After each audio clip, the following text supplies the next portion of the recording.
টাকা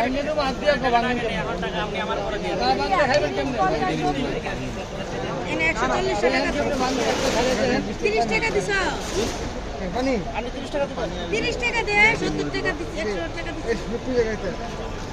30 টাকা ফেরত দে এনে 140 টাকা দে 30 টাকা রাখতে হবে 140 দে আগে ক্লিয়ার করে কোন দে আস্তে আস্তে কথা কম আস্তে কোন দে ক্লিয়ার করে আর কোন লোক কথা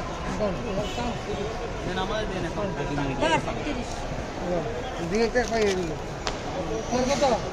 এই 30 করে 30 দিন পিছনে দুইটা 30 50 70 120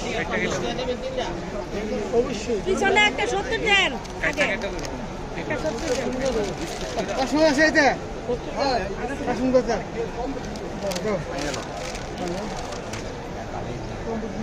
এই 70 টাকা দেখছো